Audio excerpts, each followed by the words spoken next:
Hola, ¿qué tal? ¿Cómo están? Nuevamente Café con Luber.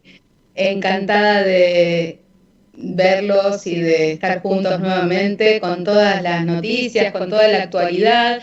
Pero bueno, en estos debates, en estos diálogos sobre temas de fondo, vamos a continuar hablando de la crisis ecológica y de la transición energética.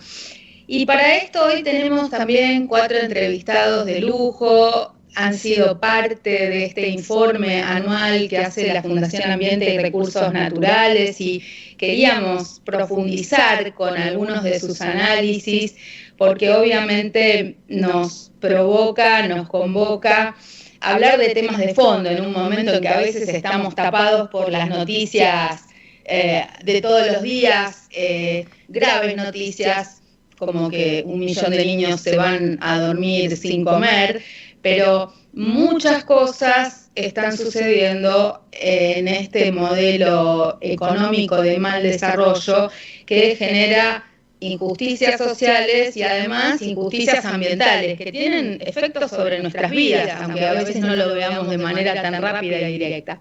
Para eso le damos la bienvenida a Luciana Fernández, a María Laura Castillo Díaz, a Martín Dapelo, y después también se va a unir a esta conversación Carola Mejía. En primer lugar, quiero agradecerle a Luciana Fernández. Ella forma parte de la Asamblea de Ancasti por la Vida y acompaña procesos de defensa del agua y el territorio en la provincia de Catamarca. María Laura Castillo, ella coordina el programa sobre altoandinos del área política ambiental de FARN, de la Fundación Ambiente y Recursos Naturales, y trabaja principalmente con las comunidades indígenas de la zona altoandina. Y está con nosotros Martín Dapelo. Él es consultor, especialista en eficiencia energética y energías renovables, financiamiento climático y en proyectos de desarrollo sostenible, y es miembro de la comisión directiva y coordinador del Comité de Financiamiento de la Cámara Argentina de Energías Renovables. Está también formando parte de la Alianza por la Acción Climática en Argentina. Bueno, no sé quién quiere dar el puntapié inicial, tal vez María Laura. Estamos hablando de que hay una crisis ecológica que tiene varias puntas, ¿no? Por un lado, la crisis climática, por el otro lado, la pérdida de especies y la pérdida de la biodiversidad, y por otro lado, bueno, modelos de explotación de distinto tipo que supuestamente son para el desarrollo y el bienestar. Estamos discutiendo el RIGI y bueno, muchas provincias están aprobando este RIGI, y entre tanto lo que vemos es que hay desastres ambientales, inundaciones, sequías, pérdida de humedales, pérdida de glaciares.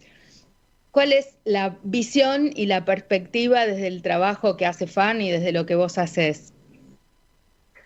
Buenas tardes, María José. Buenas tardes, Luque. Bueno verte. Buenas tardes, Martín. Gracias de nuevo por esta invitación y el espacio para poder contar un poco lo que estamos haciendo, lo que vemos y llegar a más gente, ¿no? Porque como decís, María José, estamos en un contexto muy grave de múltiples crisis y vemos que las soluciones, en la mayoría de los casos, lejos de venir a abordar esas crisis y proponer soluciones que genuinamente aborden estos problemas, vienen a profundizar las problemáticas que existen, especialmente en los territorios, que son los llamados a responder y salvar al planeta de todas estas crisis, ¿no? Y esto principalmente hablando de la transición energética, este modelo que viene por supuesto, a buscar salir de los fósiles, que es una necesidad que nadie niega, por supuesto, pero el cómo, de qué manera y para quién es lo que genera diversas inquietudes y desafíos.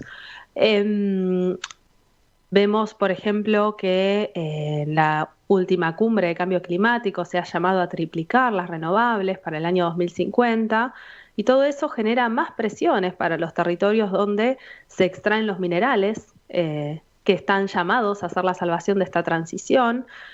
Y como vos bien decías, agravan las crisis climáticas y de biodiversidad en esos lugares y tienen como denominador común, y esto lo vemos en el caso, por ejemplo, del litio, en los países de Argentina, Bolivia y Chile, la violación de derechos humanos y especialmente de las comunidades que habitan los territorios donde busca extraerse o donde ya se extrae este mineral. Y esto no es únicamente en el litio, no pasa con otros minerales y metales también, por supuesto.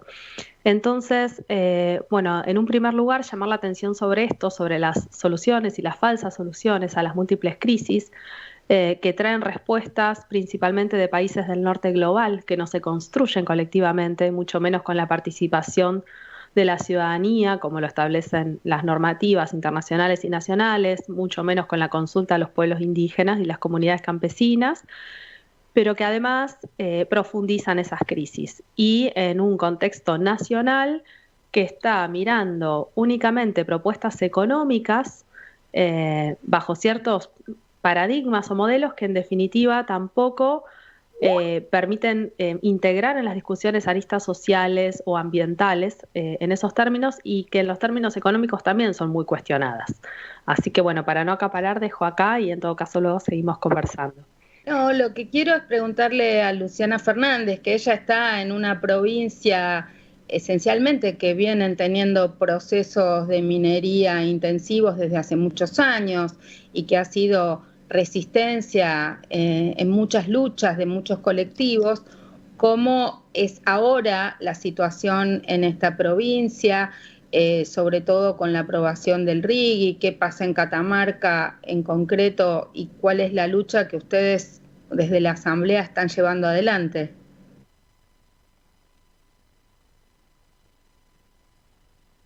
No te estamos escuchando.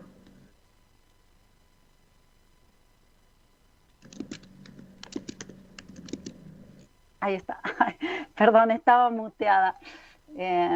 Bueno, al igual que Laura, quería agradecer la invitación, poder compartir este espacio para difundir y visibilizar todos los temas con los que venimos comprometidas hace muchos años. En mi caso, yo vivo en la Sierra de Ancasti, es al este de la provincia de Catamarca, y nuestra asamblea se constituye a partir del avance de proyectos de minería de litio en roca.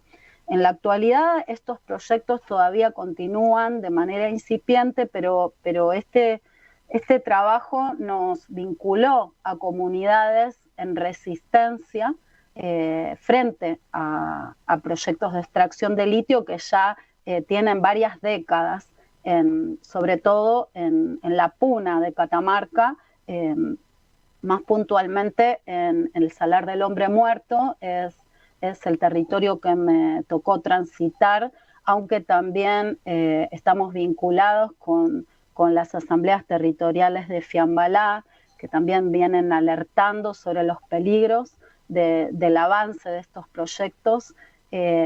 Y me parece que, bueno, sobre todo el trabajo que hacemos es intentar potenciar las voces de las comunidades locales que sufren en carne propia los impactos de estas políticas que nosotros entendemos como saqueo, entendemos como despojo y como destrucción de los territorios de vida.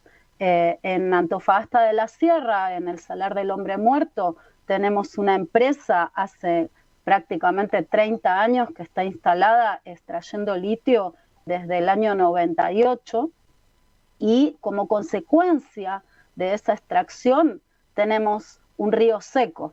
Nos estuvimos encargando de denunciar sistemáticamente esta situación, y sin embargo esta empresa fue premiada con la aprobación de la ampliación de la extracción de este mineral, y en la actualidad se encuentra justamente produciendo aún más, ¿no? Y fue autorizada para extraer agua de otro río, habiendo secado uno.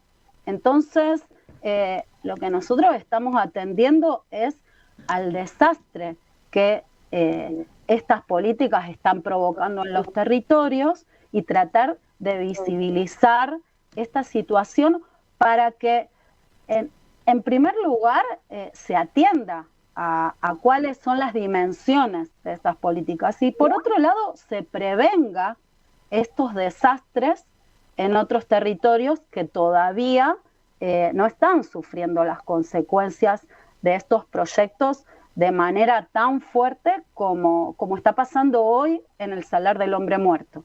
Entonces, bueno, en este tiempo nos hemos dedicado a contar lo que está sucediendo porque parece que las ciudades se encuentran como de espaldas a lo que pasa en estos territorios que forman parte de este país y me parece que no podemos pretender crecer a espaldas de lo que nos está sosteniendo y nos está alimentando y en este caso creemos que es fundamental atender a las fuentes de agua que pasan a ser un recurso vital para todas las comunidades de vida. Así que bueno, en principio a eso nos estamos atendiendo en este último tiempo. Le damos la bienvenida también a Carola Mejía, ella es coordinadora del área de Justicia Climática, Transiciones y Amazonia de la organización Latindad. Estamos hablando con ella desde Bolivia. Ella está trabajando con un enfoque sobre la Amazonia y con un análisis en particular sobre Bolivia, Ecuador, Colombia, Surinam y Perú. Bueno, estamos hablando del modelo extractivista en la Argentina. ¿Cuáles son los impactos que tiene este extractivismo en la región que vos estudiás y cómo nos afecta a nosotros que estamos en Argentina, pero que también nos impactan muchas de las cosas que están sucediendo al norte de nuestros meridianos? Buenas tardes, María José y colegas, muchas gracias por la invitación y disculpen que me sumé tarde, tuve un problema con la conexión. Como les mencionaba María José, yo estoy en Bolivia, pertenezco a Latindad y Latindad viene trabajando hace muchos años entendiendo el tema de la deuda, ¿no? La justicia económica, ahora vinculándola con la justicia climática, ¿no? Buscando alternativas justamente a los modelos extractivistas, al capitalismo que nos ha llevado también a estas crisis ambientales que estamos enfrentando. Y en el marco de ese trabajo, desde el año pasado estamos haciendo unos estudios en la región amazónica, en estos 5 países que mencionaba María José, tratando de entender cuál es la relación entre la deuda, la crisis climática y el extractivismo, ¿no? Y vemos que es un círculo vicioso que se alimenta, digamos, estas son problemáticas que se van alimentando entre sí. Hay que reconocer que estamos en un momento muy crítico donde 60 países en el mundo están enfrentando un problema de endeudamiento muy alto, 10 de ellos están en América Latina.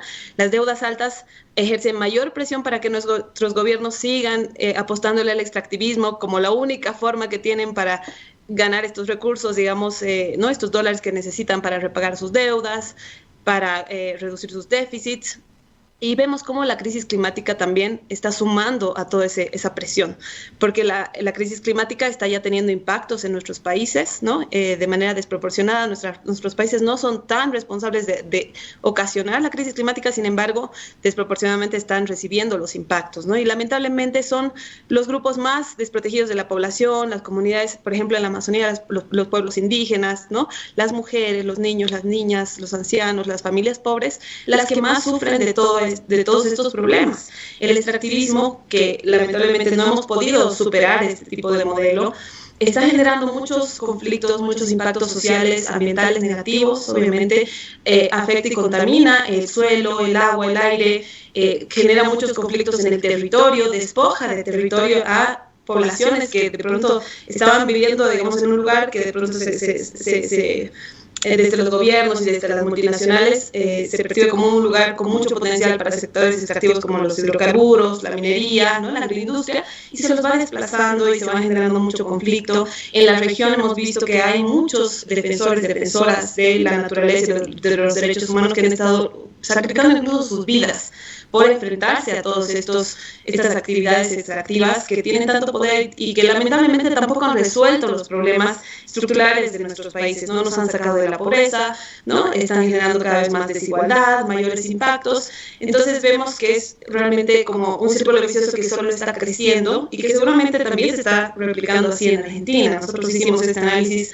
en la Amazonía, pero vemos como justamente estas deudas altas llevan al sistema financiero internacional, por ejemplo en Argentina, el FMI, ¿no?, a ejercer mayor presión para que los gobiernos sigan apostando a ese sector extractivo. En Surinam vemos que es uno de los pocos países de los 5 que hemos estudiado que tienen todavía muchas menos emisiones de dióxido de carbono de las que absorbe, o sea, tiene muchísima todavía cobertura boscosa Surinam.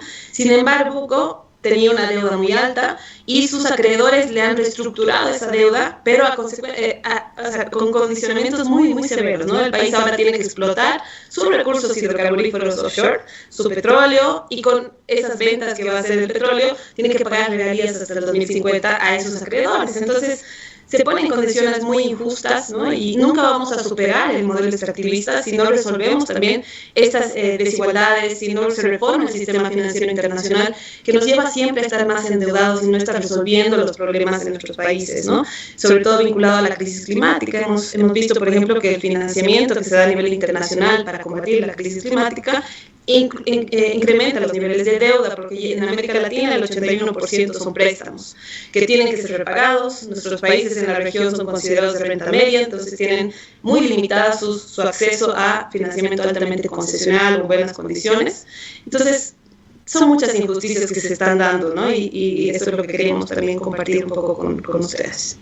Bueno, Martín, se supone que vos venís a darnos soluciones, porque estás representando un sector, una cámara empresaria, pero que tiene que tener una perspectiva de cambio, de transición energética, pero también pensada desde el sur y desde nuestras necesidades, porque cuando nos hablan de la transición energética del norte global, a mí me pone muy contenta que toda Europa no quiera tener más autos que en base a combustibles fósiles, que vayan a ser autos eléctricos, pero si vienen a romper, a generar un ecocidio en nuestros glaciares, en nuestra naturaleza, también es un problema.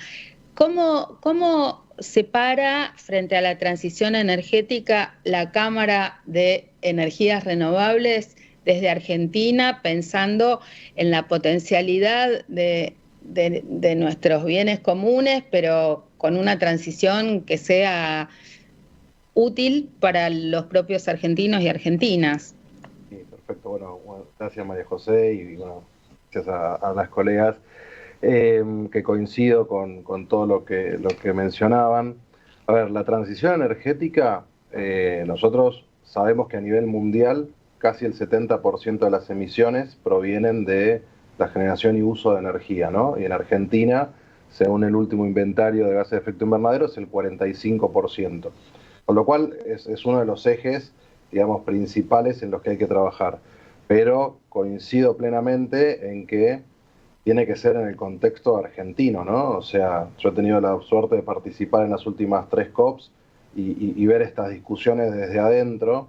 Y sí, la verdad que, digamos, a ver, cuando nosotros, lo que se está hablando mucho ahora es de las emisiones históricas, ¿no?, que tuvieron los países. O sea, cuando hablamos del norte global y los países desarrollados, pensemos que desde la primera revolución industrial, hace más de 200 años, o sea, estos países han emitido millones y millones de toneladas de dióxido de carbono. Y Argentina no. O sea, nosotros tenemos mucho por desarrollar. Entonces, como bien mencionaba Laura al principio, o sea, Argentina hoy representa menos del 0,7% de las emisiones a nivel global, pero los costos del cambio climático los sufrimos todos, ¿no? O sea, no es selectivo el cambio climático. Nosotros sufrimos los 20.000 millones de dólares de pérdida en las sequías, sufrimos las inundaciones, las tormentas, las olas de calor. Yendo a la parte de energía, para que ustedes tengan el dato, con las últimas olas de calor se consumió un 43% más de energía que un día habitual, ¿no?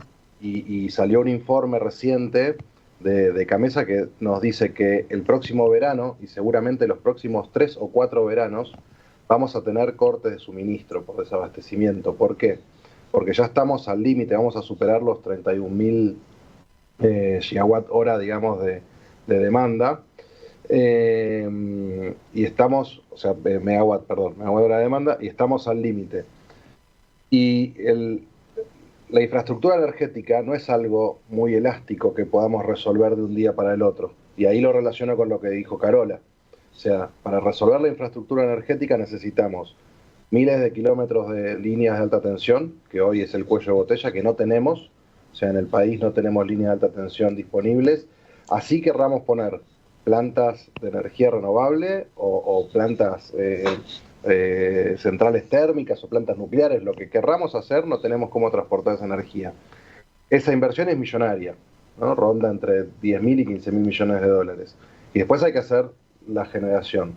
Entonces estamos hablando que nosotros necesitaríamos de aquí al 2030 unos 20.000 o 25.000 millones de dólares, que esas inversiones, si vienen de la manera que mencionaba Carola, con un capital, digamos, completamente usurero para los países del sur, porque lo único que hacen es agrandar la deuda, digamos, es una ecuación que no va a cerrar, ¿no? Entonces, lo que tenemos que lograr es que la transición energética sea al ritmo y a las necesidades de nuestro país y con tasas competitivas a las que accede todo el mundo, ¿no? A veces uno, cuando tiene la posibilidad de discutir estos temas de financiamiento, es ridículo pensar, digamos, que los países de América Latina y el hemisferio sur en general somos acreedores ambientales, pero somos países de riesgo, ¿no? Yo tuve la posibilidad de discutir esto en Europa, cuando nos dicen, bueno, no, Argentina le prestamos al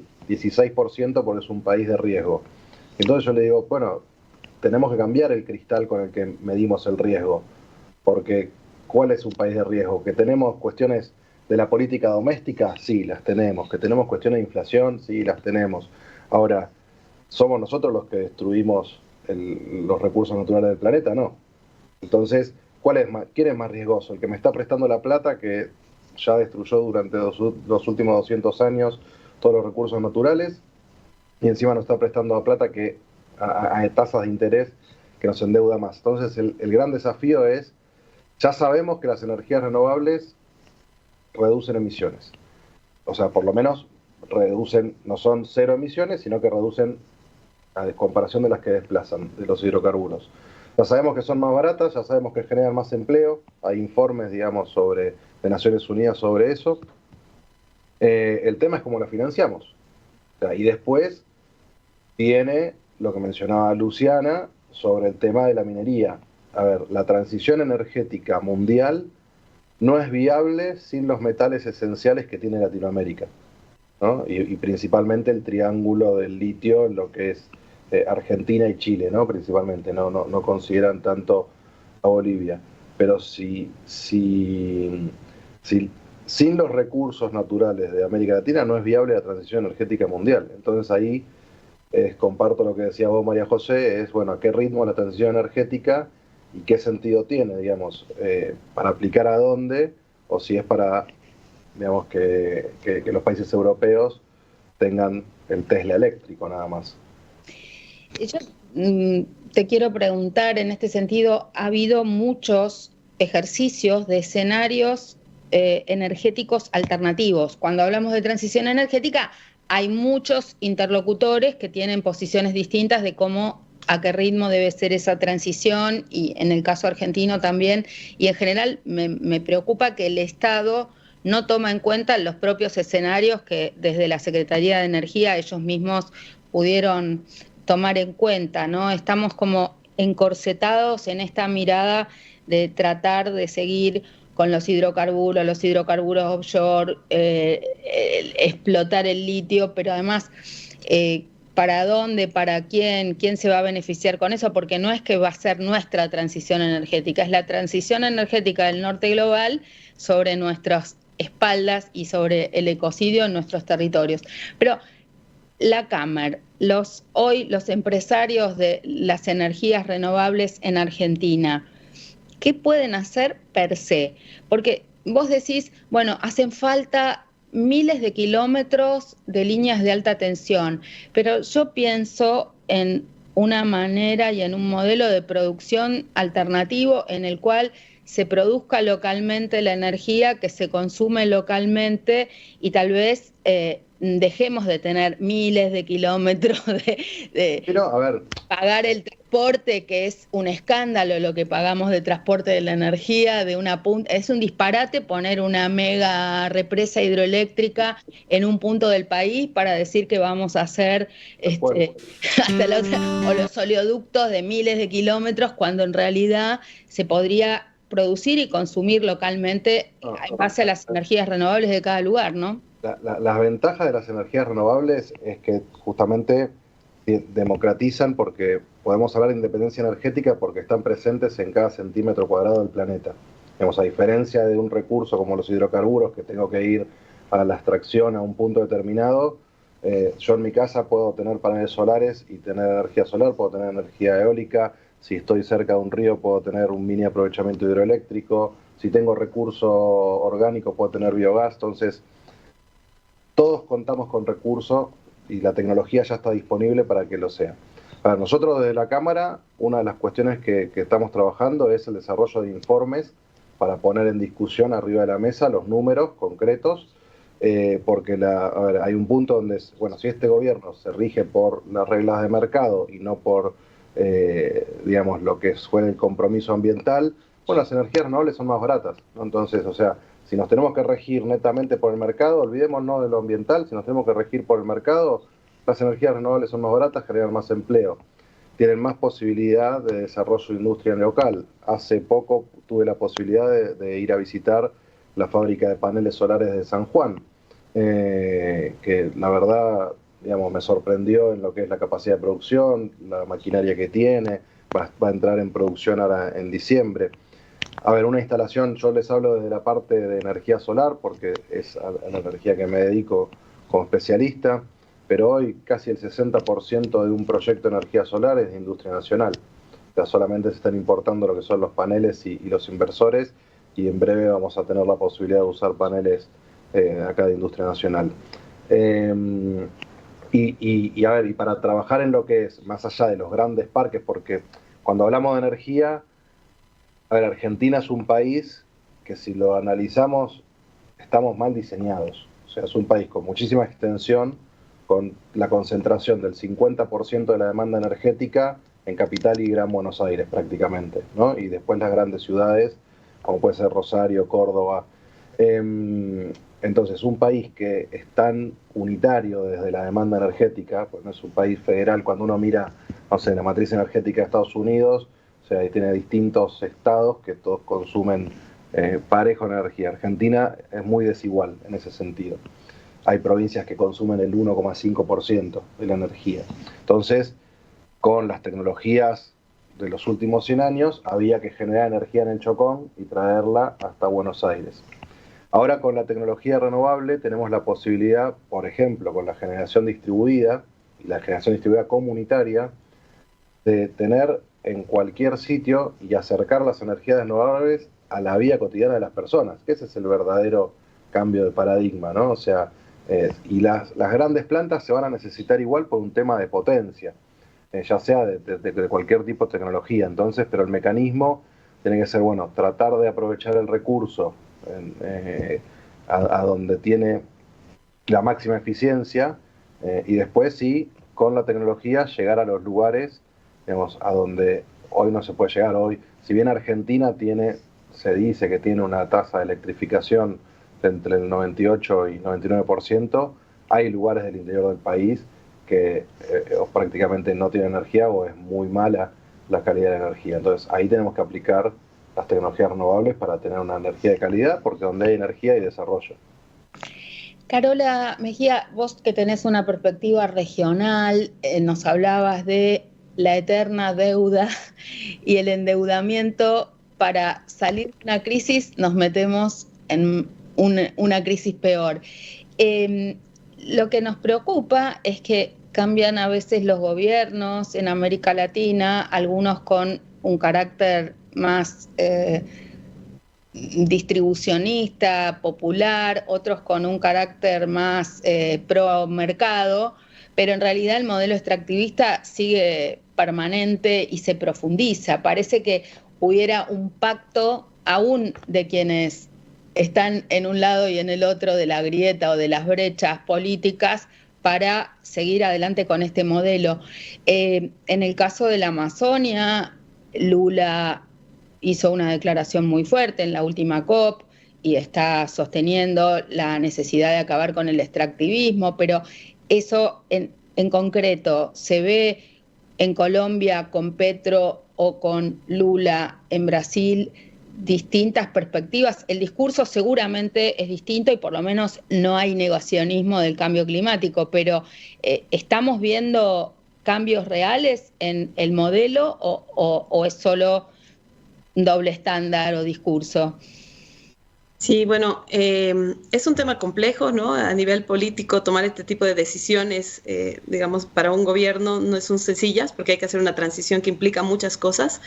Yo veo en el gobierno de Colombia, de Petro, mayor voluntad y unos pasos más firmes hacia la solución, en el sentido de que Petro, por ejemplo, no solo a nivel discursivo, sino a nivel de acciones, el año pasado en la COP28, sumó a Colombia a un tratado muy importante, que es el de no proliferación de combustibles fósiles, ¿no? Sobre todo en la Amazonía. Entonces, al sumarse a un compromiso así tan grande, Colombia está dando una señal muy fuerte, ¿no? Está diciendo un país tan chico como Colombia está dando se está tomando una decisión de dejar los hidrocarburos bajo tierra, ¿no? Apostarle a una descarbonización de la economía y están con un plan muy estructurado para lograrlo, ¿no? En el caso de Brasil, a mí me ha generado algunas dudas justamente porque en la COP había mucha expectativa respecto a lo que iba a hacer Lula, sus anuncios. Sin embargo, se ha visto que se han anunciado justo en el marco de la COP también varios proyectos hidrocarburíferos nuevos y eso preocupa, ¿no? Sobre todo en el área amazónica, que es la que hemos estado viendo nosotros con mayor preocupación. Pero creo que es un tema difícil, ¿no? Los gobiernos a veces no se animan a dar estos pasos grandes o a priorizar esta agenda climática o de transición energética por el costo y por además porque los resultados se van a ver a largo plazo.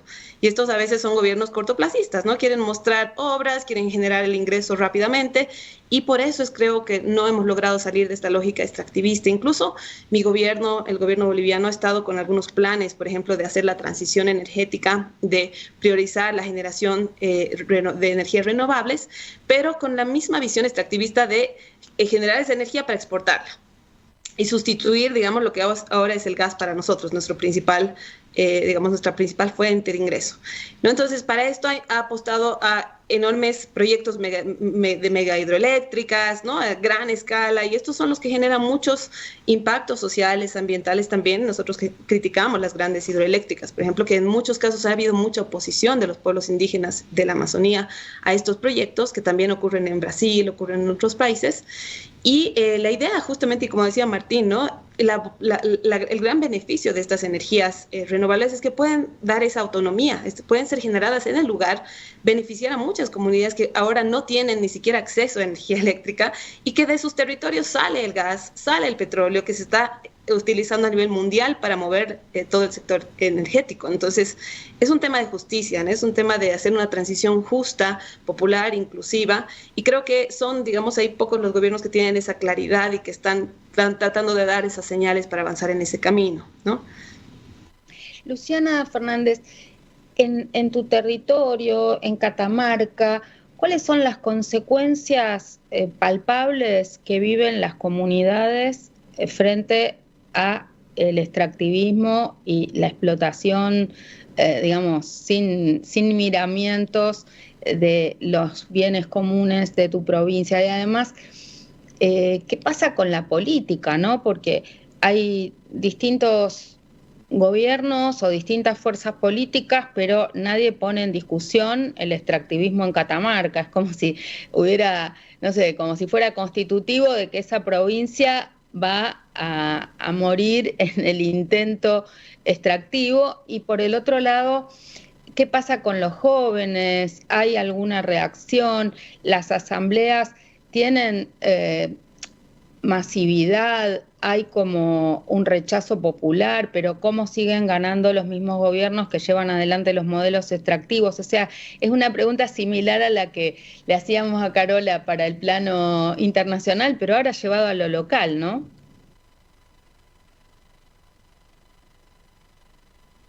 Estás muteada.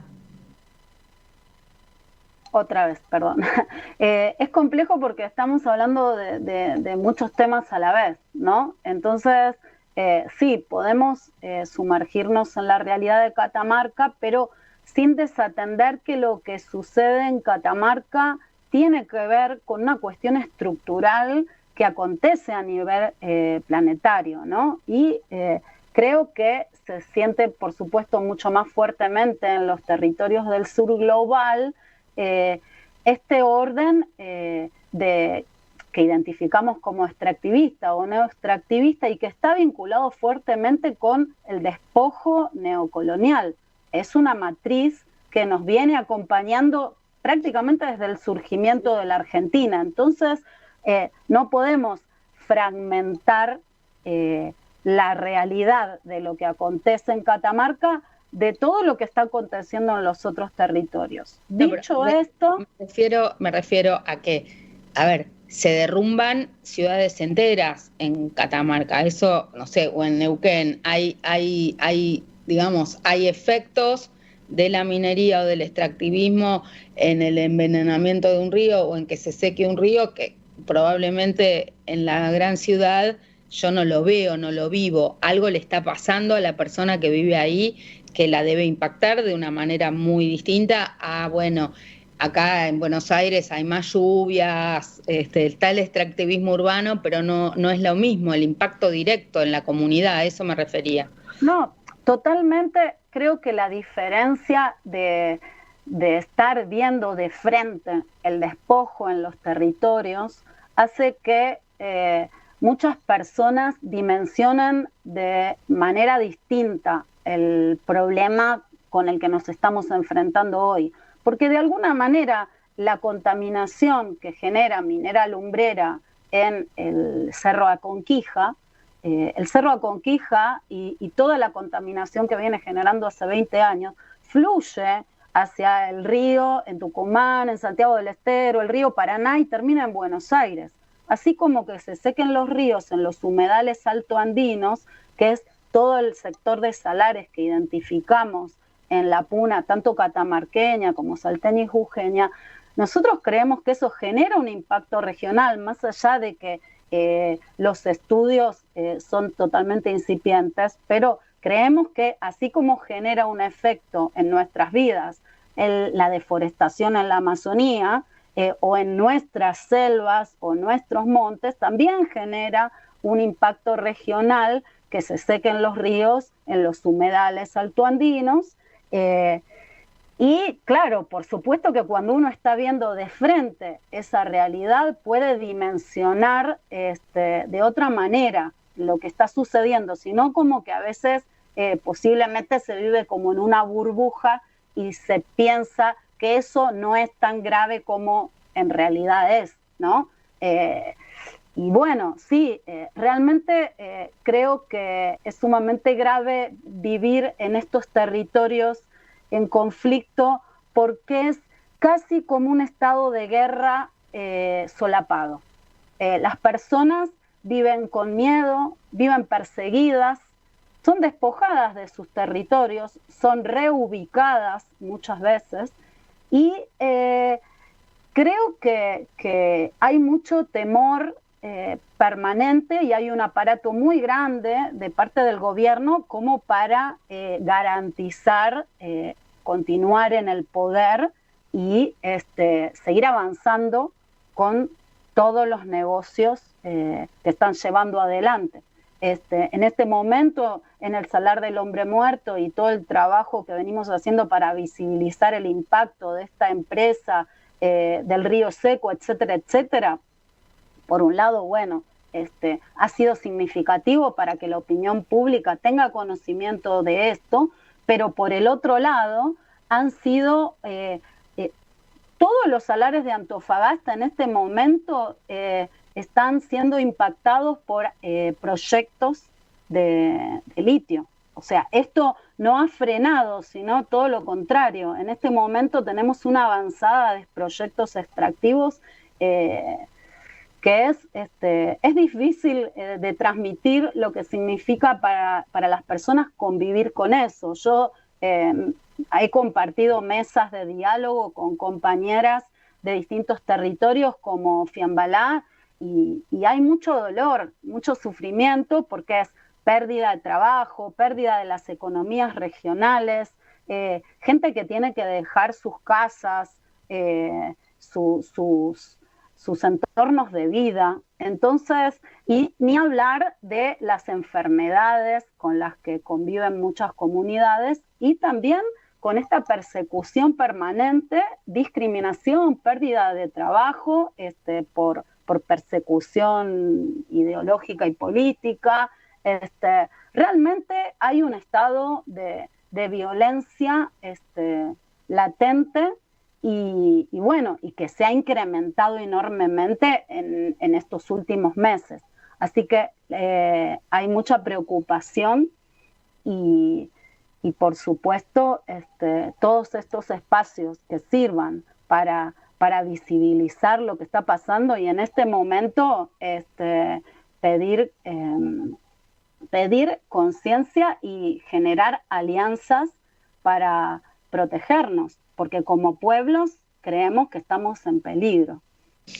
Un avance en lo jurídico importante ha sido la ratificación del Acuerdo de Escazú, que es un acuerdo que hemos hablado varias veces en el programa, pero es un acuerdo regional, vinculante, que tiene que ver con el derecho a la información, el derecho al acceso a la justicia para los defensores y la protección de defensores y defensoras ambientales, entendiendo por defensores y defensoras ambientales a todos nosotros, es decir, las personas que están en los territorios, que a veces son víctimas de los conflictos extractivistas, o pueden ser pueblos originarios, campesinos, campesinas, pero también pueden ser los periodistas, las abogadas, los que están poniendo el cuerpo en estos conflictos. En ese sentido, María Laura, te quería preguntar cuál es la actual situación con la explotación del litio en los salares altoandinos y qué pasa con los pueblos originarios en este momento. Sé que FARN lleva adelante alguna de las causas de defensa y sobre todo si ya se está implementando las denuncias al Comité de Aplicación de Escazú.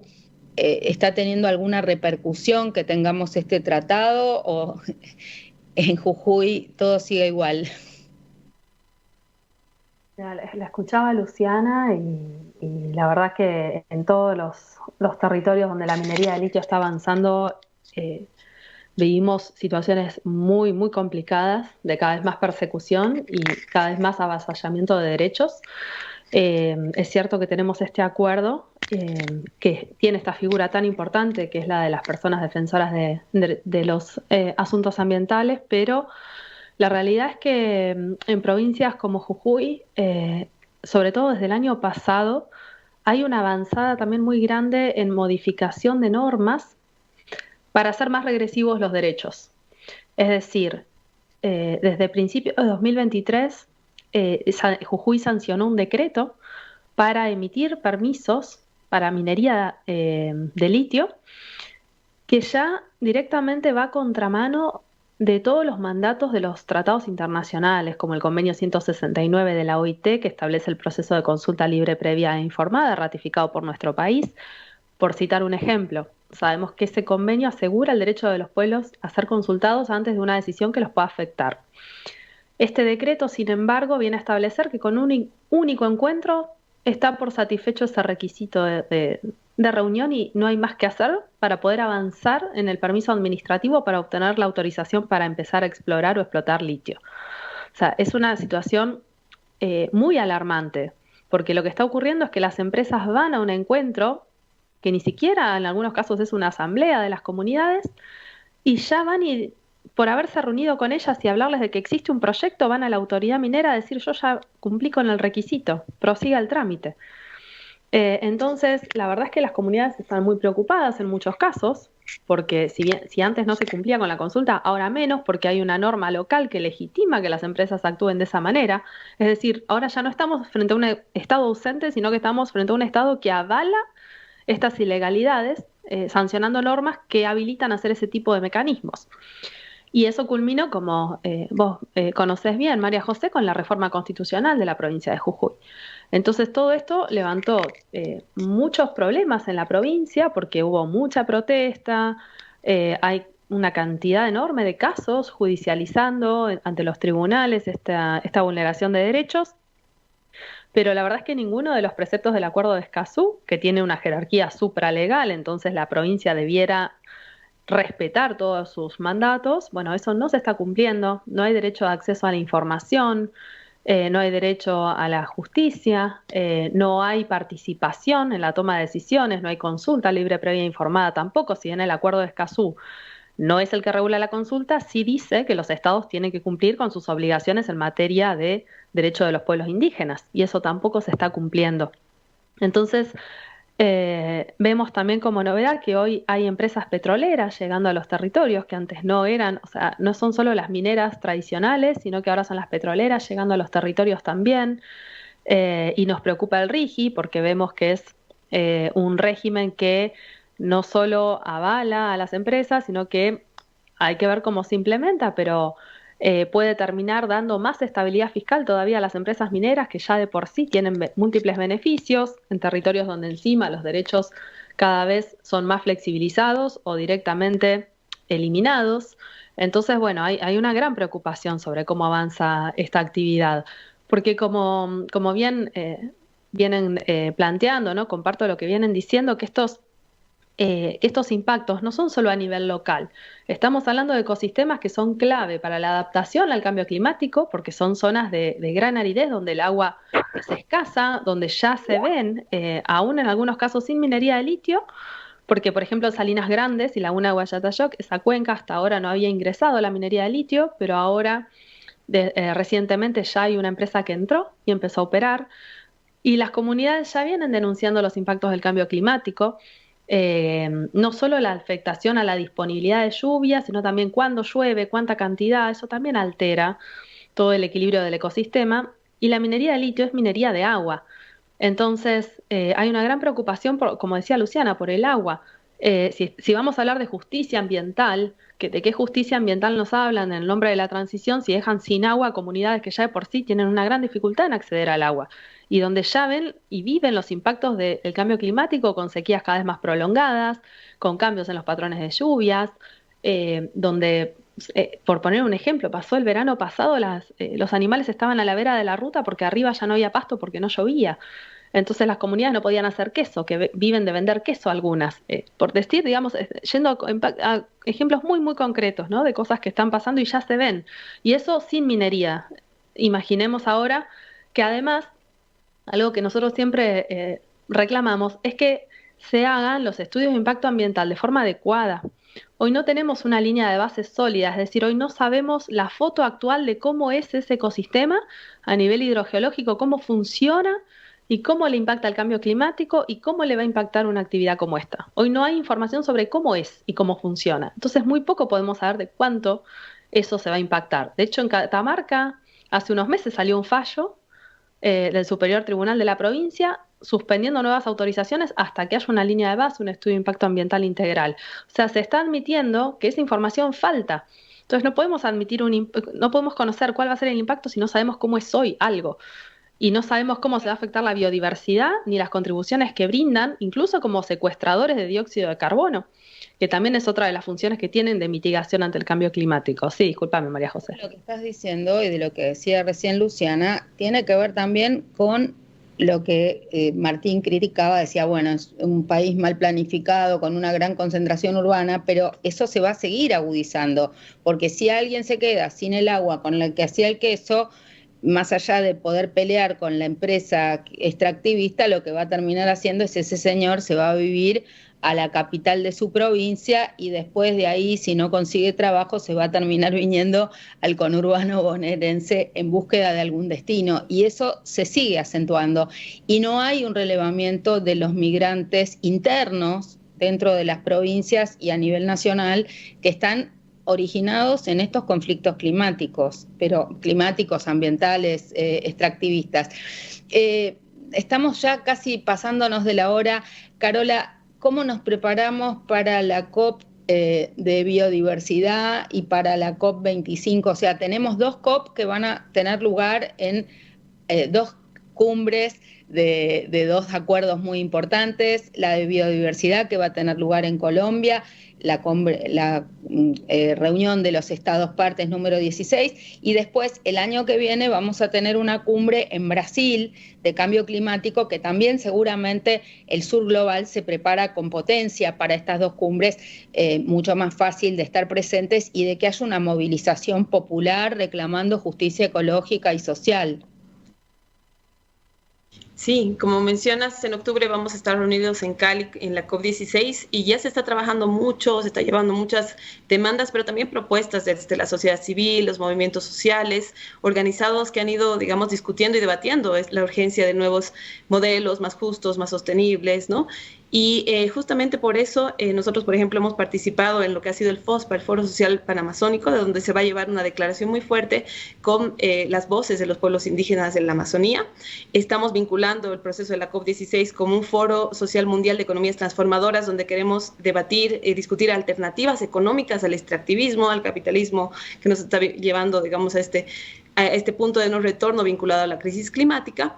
Y queremos visibilizar que existe una economía solidaria, economías feministas, ecológicas, ¿no? Hay distintas alternativas vinculadas al cuidado que tienen que tomarse en cuenta, también rescatando los saberes ancestrales de nuestros pueblos. Entonces, ya tenemos ahí un proceso que está en construcción, estamos caminando y fortaleciendo mucho las capacidades justo de la gente para que se involucre en ese proceso que, como dices, va a ser en esta región. Tenemos la COP29, que es a fin de año, donde va a ser muy importante justo debatir la nueva meta de financiamiento climático, que es un tema que nosotros estamos trabajando mucho y muy de cerca, exigiendo financiamiento justo, que no genere más deuda, que sea accesible, oportuno y responda a necesidades. Y estamos construyendo, como dices, todo un proceso hacia la COP30 en Brasil. Esta va a ser una COP que va a tener lugar en la Amazonía, en Belém do Pará, y va a ser una oportunidad muy, muy importante para que haya mayor participación de gente de la región, que es un tema que generalmente en las COPs no se ve porque es muy difícil llegar a estos espacios internacionales, muy costoso, y el tema del idioma también es una barrera, pero la vamos a tener acá y tenemos que llevar muchas propuestas, ¿no? Nuestras voces y realmente generar un proceso que pueda por fin, después de 30 años de COPs, poner una solución a la crisis climática que estamos enfrentando, porque la verdad se nos está yendo de las manos, se nos está acabando el tiempo, y es lo que tenemos que visibilizar, ¿no? Necesitamos soluciones reales y urgentes, basta ya solo de compromisos, declaraciones y falsas soluciones. Bueno, desde la Red Ecofeminista Latinoamericana y del Caribe vamos a estar en la COP16, espero que nos podamos ver personalmente allí y seguir trabajando juntas estos temas. Carola, ha sido un gusto. Y Martín, última pregunta para irnos con un sabor de proposición. ¿Es posible? ¿Hay ejemplos de buenas prácticas de transición energética donde podemos desde lo comunitario, desde la energía distribuida comunitaria, tal vez con los municipios, poner un punto de inflexión, a pesar de que estamos nadando contra la corriente, como dice el informe de FARM de este año, y yo me siento así una nadadora olímpica contra la corriente, tenemos que poder pivotear sobre algunas buenas prácticas comunitarias y apostamos a que también los empresarios nacionales que estén en el tema energético puedan tender puentes en esa línea. ¿Cómo lo ves? Estás muteado. Perdón. Sí, a ver, desde el lado positivo, contarles que en todas las últimas licitaciones del mercado a término se triplicaron o se cuatriplicaron las ofertas, ¿no? O sea que hay mucho interés de todo el sector privado en seguir desarrollando energías renovables. Y justamente desde el lado de la generación distribuida y comunitaria, hay mucho para trabajar a nivel de estados subnacionales, ¿no? Las provincias y los municipios son los que tienen, digamos, la llegada, la permeabilidad en el territorio y son los que saben dónde están las necesidades. Y hoy tenemos la tecnología, tenemos el marco legal, está apareciendo algo de financiamiento, pero, digamos, además son proyectos mucho más chicos que se pueden desarrollar con fondos genuinos. Digamos, así que esa creo que es la gran oportunidad, ¿no? Trabajar en los territorios y la generación distribuida comunitaria es la que le da acceso a todos los ciudadanos a las energías renovables. Bueno, ojalá, Martín, que podamos hacer algo presencial y más concreto, de poner en común intendentes, algunos gobernadores subregionales, digamos, de las economías subregionales, algunos cooperativas, alguna gente que pueda estar interesada en generar estos vínculos, y creo que hay cosas que se pueden cambiar y a veces no hay que esperar que todo venga de arriba, o que venga del gobierno nacional, o que vengan los financiamientos que nunca llegan, ¿no? Entonces, bueno, tratemos de construir desde abajo, y bueno, con toda la fuerza, Luciana y María Laura Castillo, Luciana Fernández, María Laura Castillo, gracias por su trabajo, por poner el hombro en el territorio y en los lugares donde a veces, bueno, parece que están solos y solas, pero estamos haciendo fuerza desde muchos lugares para también ayudar y sostener a sus luchas y visibilizarlas. Es una manera también de dar cobertura y protección. Y bueno, muchas gracias, Carola Mejía. Espero que nos veamos ahí en la COP, y Martín D'Apelo, que nos acompañaron hoy en este diálogo a varias voces desde varios lugares de la América Latina, para profundizar un poquito algunos temas de fondo sobre la crisis ecológica, la transición energética, y seguimos el lunes que viene también con más temas de reflexión y de fondo sobre el cuidado de nuestro ambiente, de nuestro planeta y nuestro buen vivir en nuestros lugares. Así que muchas gracias a los cuatro por haber estado, y gracias a Radio Sónica por darnos el espacio. Chau, hasta la semana que viene. Gracias. Gracias. Gracias.